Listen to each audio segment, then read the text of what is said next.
नमस्कार, संसद टीवी में आपका स्वागत है। मैं हूं प्रतिबिंब शर्मा। सुबह के 10 बज गए हैं और मैं हाजिर हूं अभी तक के तमाम अपडेट्स के साथ। अपडेटेड 10 में सबसे पहले नजर डाल लेते हैं आज के बड़े अपडेट्स पर।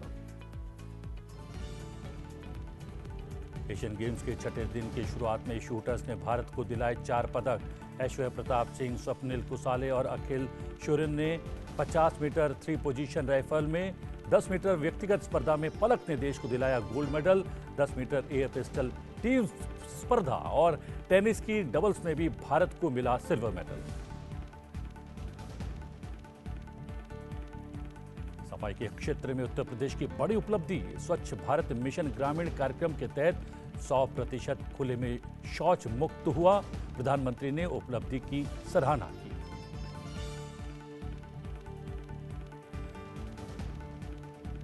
भारतीय सेना का स्वदेशी हथियारों पर बड़ा विश्वास। भारतीय कंपनियों से 400 हॉवित्जर तोपें खरीदने के लिए रक्षा मंत्रालय के पास रखा प्रस्ताव। प्रख्यात कृषि वैज्ञानिक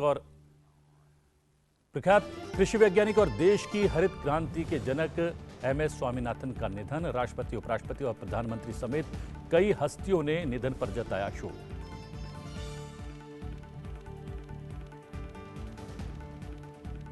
राष्ट्रपति के अनुमोदन से पहले राज्यसभा सभापति जगदीप धनखड़ ने महिला विधेयक पर की हस्ताक्षर। राष्ट्रपति के हस्ताक्षर के बाद विधेयक बन जाएगा कानून।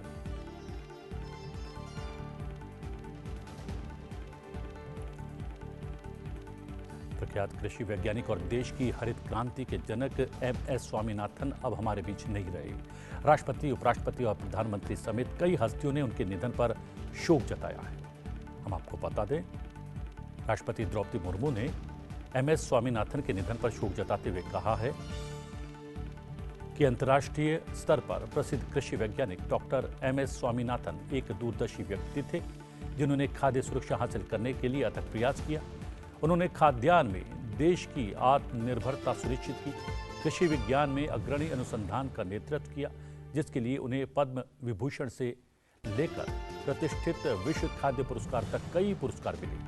वो अपने पीछे भारतीय कृषि विज्ञान की एक समृद्ध विरासत छोड़ गए।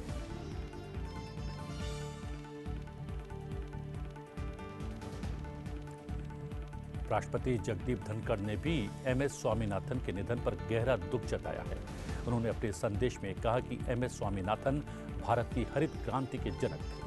भारतीय कृषि में उनके अभूतपूर्व योगदान ने लाखों किसानों की समृद्धि में योगदान करते हुए देश के लिए खाद्य सुरक्षा सुनिश्चित की। इस कठिन समय में उनके परिवार, दोस्तों और शुभ चिंतकों के प्रति हार्दिक संवेदना। प्रधानमंत्री नरेंद्र मोदी ने भी एमएस स्वामीनाथन के निधन पर गहरा दुख जताया है। अपने संदेश में प्रधानमंत्री ने कहा कि देश के इतिहास के एक बहुत ही महत्वपूर्ण समय में कृषि में उनके अभूतपूर्व कार्य ने लाखों लोगों के जीवन को बदल कर रख दिया और हमारे देश के लिए खाद्य सुरक्षा सुनिश्चित की। एमएस स्वामीनाथन को 1967 में पद्मश्री, 1972 में पद्म भूषण और 1989 में पद्म विभूषण से सम्मानित किया जा चुका था। एक महत्वपूर्ण उपलब्धि में उत्तर प्रदेश ने प्रमुख स्वच्छ भारत मिशन ग्रामीण कार्यक्रम के तहत 100% खुले में शौच मुक्त यानी ODF प्लस कवरेज हासिल कर लिया है। अब से उत्तर प्रदेश के सभी यानी कि लगभग 96,000 गांवों को ODF प्लस घोषित किया गया है। ODF प्लस गांव वो है जिसने ठोस या तरल अपशिष्ट प्रबंधन प्रणालियों को लागू करने के साथ साथ अपनी खुले में शौच मुक्ति स्थिति को बरकरार रखा है। एक आधिकारिक बयान के अनुसार वर्तमान तिथि तक देश भर में लगभग 4.4 लाख, लगभग 75% गांवों ने खुद को ODF प्लस घोषित कर दिया है, जो कि 2024-25 तक SBMG चरण 2 लक्ष्यों को प्राप्त करने की दिशा में एक महत्वपूर्ण कदम माना जा रहा है।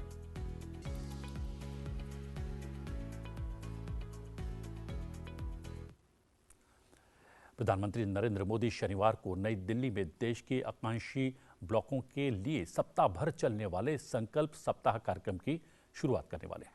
भारत मंडपम में होने वाले उद्घाटन कार्यक्रम में देश भर के पंचायत और ब्लॉक स्तर के करीब 3,000 प्रतिनिधि हिस्सा लेने वाले हैं। इसके अलावा ब्लॉक और पंचायत स्तर के कार्यकर्ताओं, किसानों और अन्य वर्गों सहित लगभग 2 लाख लोग कार्यक्रम में वर्चुअल माध्यम से भी शामिल होंगे।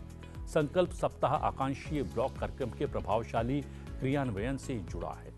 प्रधानमंत्री ने ब्लॉक स्तर पर शासन में सुधार और नागरिकों के जीवन स्तर को बढ़ाने के लिए इस राष्ट्रव्यापी कार्यक्रम की शुरुआत इस वर्ष 7 जनवरी को की थी।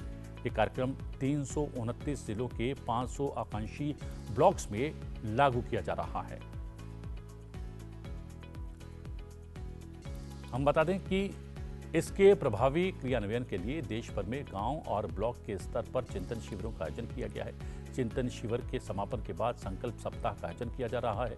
3 से 9 अक्टूबर तक प्रत्येक दिन एक विशेष विकास थीम को समर्पित किया गया है, जिस पर सभी आकांक्षी ब्लॉक काम करेंगे। पहले 6 दिनों की थीम में संपूर्ण स्वास्थ्य, सुपोषित परिवार, स्वच्छता, शिक्षा और समृद्धि दिवस शामिल है। सप्ताह के अंतिम दिन यानी कि 9 अक्टूबर को पूरे सप्ताह के कार्यों को संकल्प सप्ताह समावेश समारोह के रूप में मनाया जाएगा। संकल्प सप्ताह कार्यक्रम प्रधानमंत्री करेंगे इसका शुभारंभ, और इसके बारे में हमने पूरी जानकारी दे दी है और जैसे जैसे अपडेट्स आते रहेंगे वो हम आपके साथ साझा करेंगे। बात करते हैं अन्य खबरों की। राष्ट्रपति द्रौपदी मुर्मू आज वर्ष 2020-21 के लिए राष्ट्रीय सेवा योजना पुरस्कार प्रदान करने वाली हैं। युवा मामले और खेल मंत्रालय विभाग प्रतिवर्ष राष्ट्रीय सेवा योजना पुरस्कार प्रदान करता है। ये पुरस्कार देश में स्वैच्छिक, सामुदायिक सेवा, राष्ट्रीय सेवा में विशिष्ट योगदान देने वाले विश्वविद्यालयों, कॉलेजेस, +2 काउंसिल्स, उच्चतर माध्यमिक, NSA इकाई और कार्यक्रम अधिकारियों और NSA कार्यकर्ताओं को दिया जाता है। राष्ट्रीय सेवा योजना की शुरुआत स्वैच्छिक सामुदायिक सेवा के माध्यम से युवाओं के व्यक्तित्व और चरित्र का विकास करने के प्राथमिक उद्देश्य के साथ वर्ष 1969 में की गई थी। महात्मा गांधी के आदर्शों से प्रभावित राष्ट्रीय सेवा योजना का आदर्श वाक्य है, स्वयं से पहले आप। उपराष्ट्रपति जगदीप धनखड़ ने संसद के सदनों द्वारा पारित संविधान 128वां संशोधन विधेयक 2023 पर हस्ताक्षर कर दिए हैं। संसद से पारित महिला आरक्षण विधेयक को अनुमोदन के लिए राष्ट्रपति द्रौपदी मुर्मू के समक्ष पेश किए जाने से पहले उस पर गुरुवार को हस्ताक्षर किए गए। विधेयक को भारत के संविधान के अनुच्छेद 111 के तहत उनकी सहमति के लिए यानी कि राष्ट्रपति की सहमति के लिए राष्ट्रपति को प्रस्तुत किया जाएगा। इस संविधान संशोधन विधेयक को इस महीने संसद के विशेष सत्र में करीब आम सहमति से लोकसभा में और पूर्ण आम सहमति से राज्यसभा में पारित किया गया।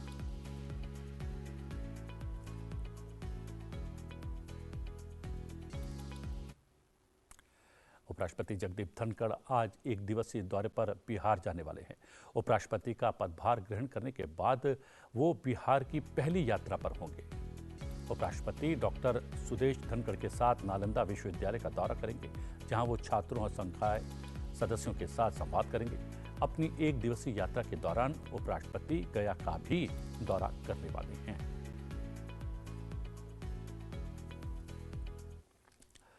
और बात भारतीय सेना की हथियारों के निर्माण के क्षेत्र में आत्मनिर्भर होती सेना ने स्वदेशी रूप से डिजाइन और विकसित हथियार प्रणालियों को बढ़ावा देने के लिए एक बड़े प्रयास में भारतीय सेना ने भारतीय कंपनियों से 400 हॉवित्जर तोपें खरीदने के लिए रक्षा मंत्रालय के पास एक प्रस्ताव रखा है। सेना ने इसके लिए रक्षा मंत्रालय को 6,500 करोड़ रुपए से अधिक का सौदा सौंपा है। भारतीय सेना की artillery regiment 155 millimetre 52 calibre towed gun system का उत्पादन करने के लिए भारतीय उद्योग की विशेषज्ञता का उपयोग करना चाह रही है। ये गन हल्की, मल्टीपर्पज और एडवांस टेक्नोलॉजी से लैस हैं।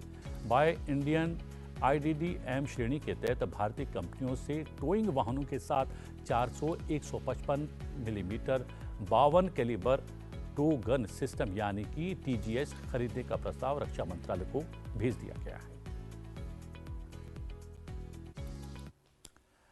भारत कनाडा विवाद के बीच विदेश मंत्री एस जयशंकर ने अमेरिकी विदेश मंत्री एंटनी ब्लिंकन से वॉशिंगटन में मुलाकात की।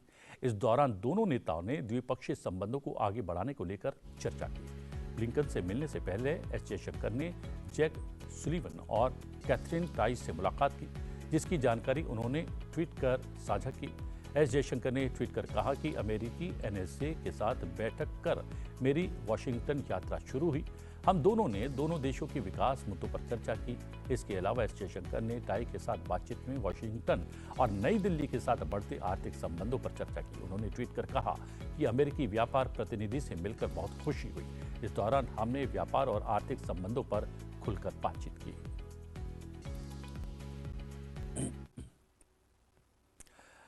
भारत का UNGA सेशन कैसा रहा, ये देखते हैं इस खास वीडियो के जरिए, जिसे विदेश मंत्री एस जयशंकर ने खुद एक्स अकाउंट पर साझा किया है।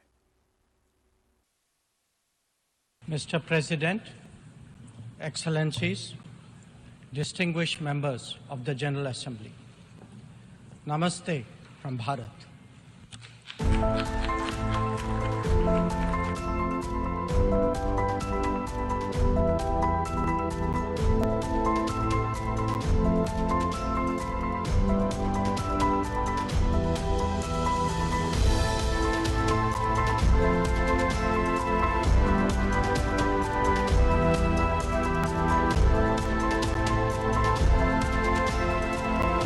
In the United Nations, India continues to walk the talk. India is bringing the global south together.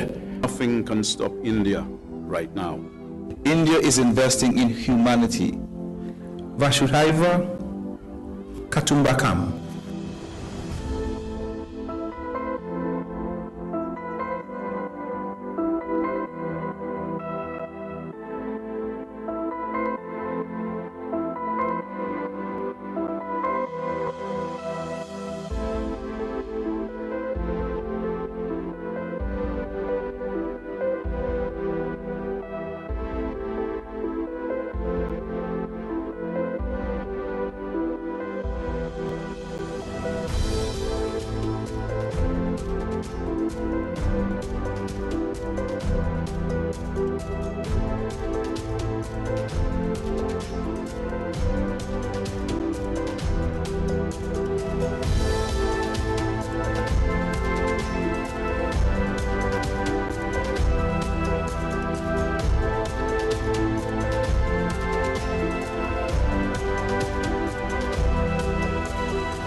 इस बीच केंद्रीय सड़क परिवहन और राजमार्ग मंत्री नितिन गडकरी ने कहा है कि सरकार इस साल दिसंबर तक 1.46 लाख किलोमीटर के राष्ट्रीय राजमार्ग को गड्ढा मुक्त बनाने की नीति पर काम कर रही है।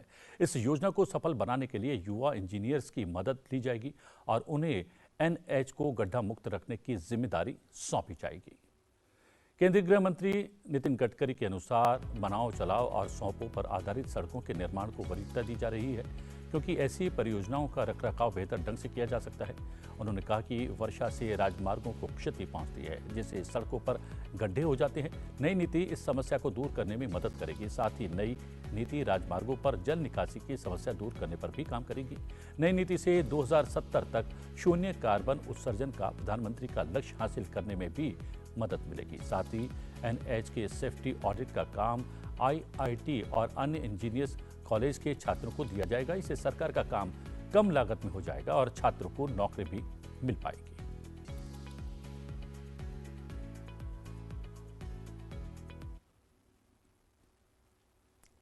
अब बात करते हैं एशियाड की। एशियाड 2023 का छठा दिन है और छठे दिन की शुरुआत में ही भारत 4 पदक पाने में कामयाब रहा और चारों ही कामयाबी 3 कामयाबी कह सकती हैं शूटिंग में मिली है।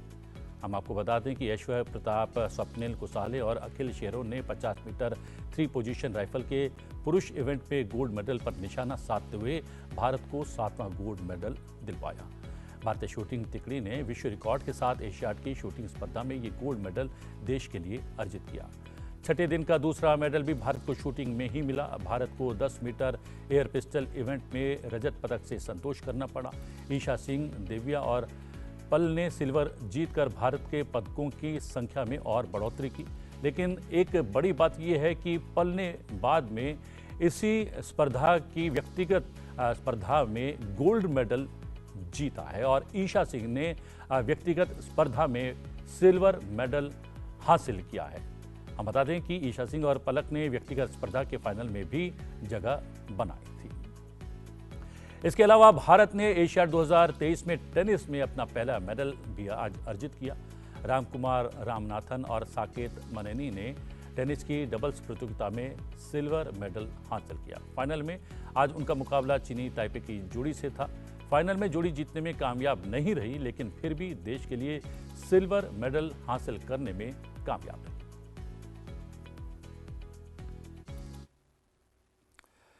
इन खेलों के अलावा अगर बात करें पांचवें दिन की, तो एशियाई खेलों में विश्व निशानेबाजी में भारत ने पदक भरे दिन पर उत्कृष्ट प्रदर्शन किया। खेल मंत्री अनुराग ठाकुर ने नई दिल्ली में 19वें एशियाई खेलों के क्रिकेट, रोइंग और शूटिंग दलों के पदक विजेताओं को सम्मानित किया। खेल मंत्री अनुराग ठाकुर ने गुरुवार को नई दिल्ली में 19वें एशियाई खेलों के क्रिकेट, रोइंग और शूटिंग दलों के पदक विजेताओं को सम्मानित किया। इस अवसर पर केंद्रीय मंत्री अनुराग ठाकुर ने कहा कि चैंपियंस ने खेलों में टीम इंडिया के प्रदर्शन पर एक अमिट छाप छोड़ी है और अब तक 8 स्वर्ण सहित 29 पदकों में महत्वपूर्ण योगदान भी दिया है। आइए आपको तस्वीरों के माध्यम से दिखाते हैं एशियाड 2023 के 5 दिन भारत का प्रदर्शन कैसा रहा।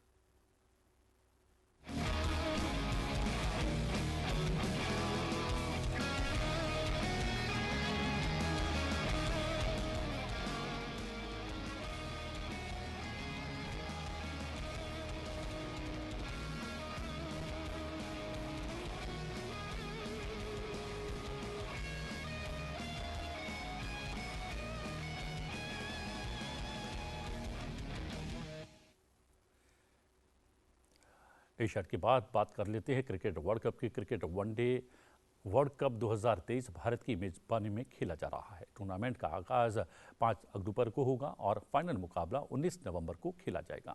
आईसीसी क्रिकेट वनडे विश्व कप 2023 के लिए भारतीय क्रिकेट टीम ने अपनी 15 सदस्यीय फाइनल स्क्वाड की घोषणा भी कर दी है। भारतीय टीम में एकमात्र बदलाव किया गया है। बदलाव अक्षर पटेल के रूप में हुआ, जो कि घायल हो गए हैं। अक्षर पटेल की जगह टीम इंडिया ने रविचंद्रन अश्विन को शामिल किया है।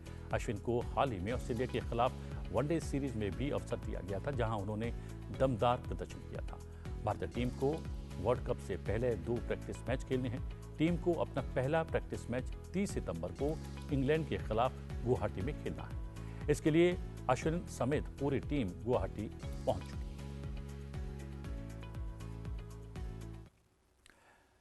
नौवां P20 शिखर सम्मेलन 12 से 14 अक्टूबर को नई दिल्ली में संसद द्वारा आयोजित किया जा रहा है। इस वर्ष के शिखर सम्मेलन की थीम एक पृथ्वी, एक परिवार, एक भविष्य के लिए संसद। सम्मेलन में G20 देशों और आमंत्रित देशों के निचले सदन और उच्च सदन के अध्यक्ष हिस्सा लेने वाले हैं।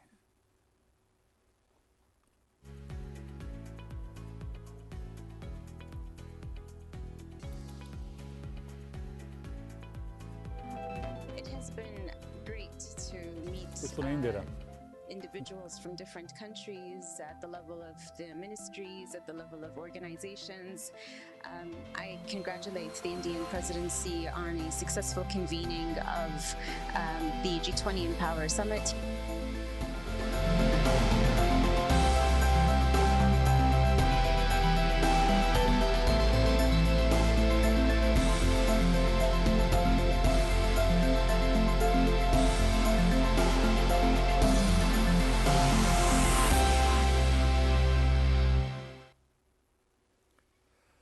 अधिकारों का जिक्र तो सब करते हैं, लेकिन कर्तव्यों का जिक्र कोई नहीं करता। और आइए आपको दिखाते हैं संविधान में वर्णित हमारे मौलिक कर्तव्यों में 5वां मौलिक कर्तव्य कौन सा है, इसके बारे में इस शॉर्ट वीडियो सीरीज के माध्यम से।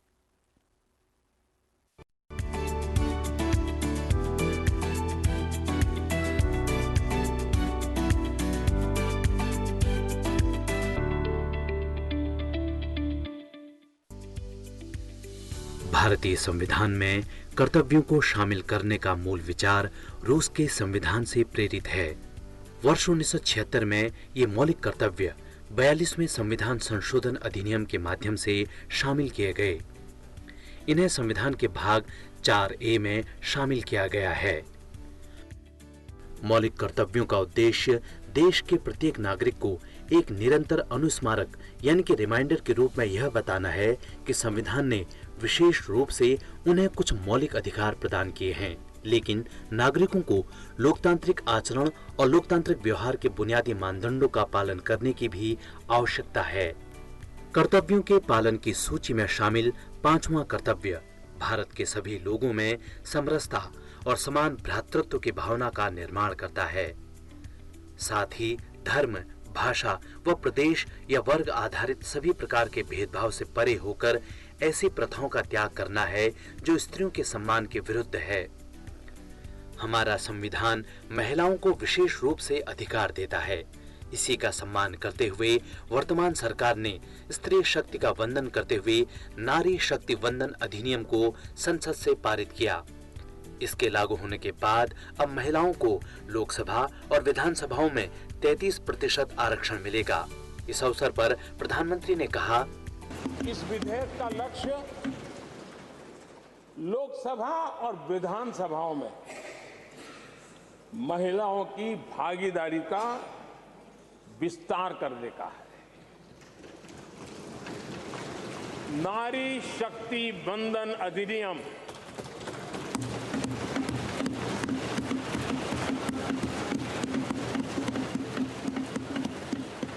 नारी शक्ति वंदन अधिनियम इसके माध्यम से हमारा लोकतंत्र और मजबूत होगा। मैं देश की माताओं, बहनों, बेटियों को नारी शक्ति वंदन अधिनियम के लिए बहुत बहुत बधाई दूंगा। एक लोकतांत्रिक राष्ट्र के रूप में भारत में रहने वाले प्रत्येक नागरिक को समानता का अधिकार प्राप्त है। प्रत्येक व्यक्ति अपने धर्म का पालन कर सकता है। अधिकार पूर्ण हो ये तभी संभव है जब व्यक्ति अपने कर्तव्यों का सही तरीके से पालन करे। ऐसे में ये हर एक भारतीय का कर्तव्य हो जाता है कि वो ऐसा करे और इसमें बाधा उत्पन्न ना करे। इसी क्रम में एक और अधिनियम है, मातृत्व लाभ अधिनियम 1961 और कार्यस्थल पर महिला यौन उत्पीड़न रोकथाम, निषेध और निवारण अधिनियम 2013 में उल्लेखित नियमों का पालन प्रत्येक कार्यालय करे, ये उस कार्यालय का कर्तव्य होगा। मौलिक अधिकारों की तरह ही मौलिक कर्तव्यों को लागू नहीं किया जा सकता है, लेकिन एक स्वस्थ समाज के निर्माण के लिए जितने आवश्यक मौलिक अधिकार होते हैं उतने ही अहम होते हैं मौलिक कर्तव्य। देश के नागरिकों से इस बात की उम्मीद की जाती है कि वे अपने मौलिक कर्तव्यों का निर्वहन करें।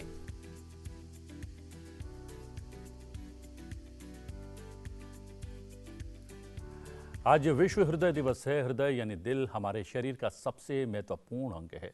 कोविड-19 महामारी के बाद से तो इसकी खास तौर पर देखभाल करना और आवश्यक हो गया है। इस साल हृदय दिवस की थीम है यूज हार्ट नो हार्ट। देखिए हमारी ये खास पेशकश। आज के समय में अव्यवस्थित दिनचर्या, तनाव, गलत खान-पान, पर्यावरण प्रदूषण और अन्य कई कारणों के चलते हृदय की समस्याएं तेजी से बढ़ी हैं। छोटी उम्र से लेकर बुजुर्गों तक में हृदय से जुड़ी समस्याएं होना अब आम बात हो गई है। हृदय के प्रति जागरूकता पैदा करने और हृदय संबंधी समस्याओं से बचने के लिए दुनिया भर में हर साल आज के दिन को विश्व हृदय दिवस के रूप में मनाया जाता है। विश्व हृदय दिवस मनाने की शुरुआत साल 2000 में की गई थी। हृदय रोग विशेषज्ञों के अनुसार दिल की बीमारी किसी भी उम्र में किसी को भी हो सकती है। इसके लिए कोई निर्धारित उम्र नहीं होती। महिलाओं में हृदय रोग की संभावनाएं ज्यादा होती हैं, बावजूद इसके कि वो इस बीमारी के जोखिमों को नजरअंदाज कर देती हैं।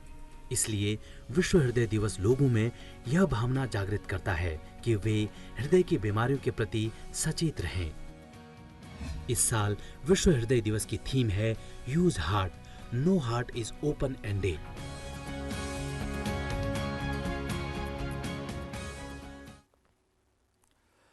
अगर आपको अपने दिल को बचाना है, स्वस्थ रखना है, तो दूसरों के दिल का ख्याल रखें, यानी कि उनके दिल को ना दुखाएं। और अब बात करते हैं आज के दिन से जुड़े इतिहास की और जानते हैं आज के दिन से जुड़ी मुख्य घटनाओं के बारे में।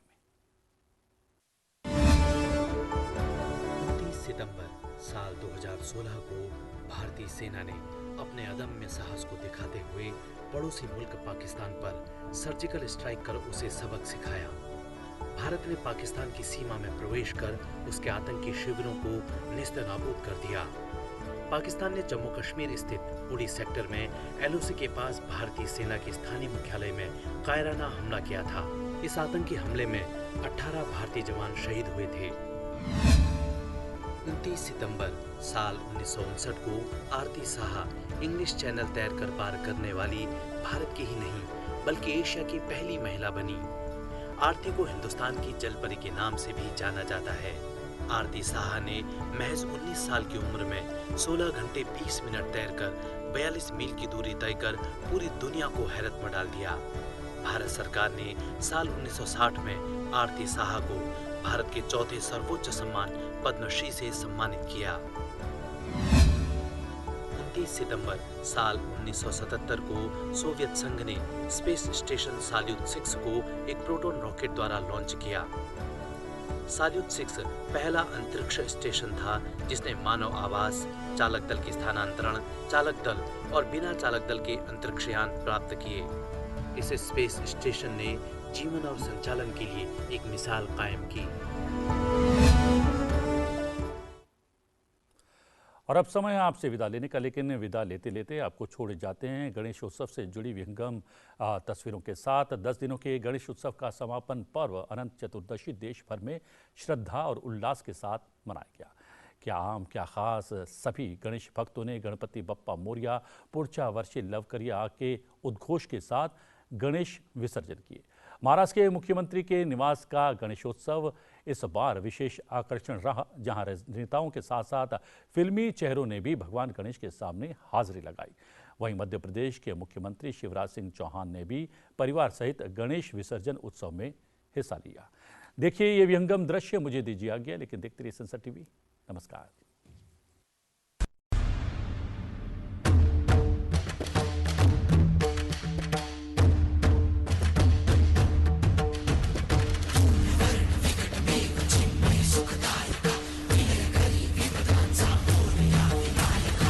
धूम्रवर्णविकटमेव चिन्मय सुखदायका, धूम्रवर्णविकटमेव चिन्मय सुखदायका, विलयकरी विपदांचा मोरया विनायका।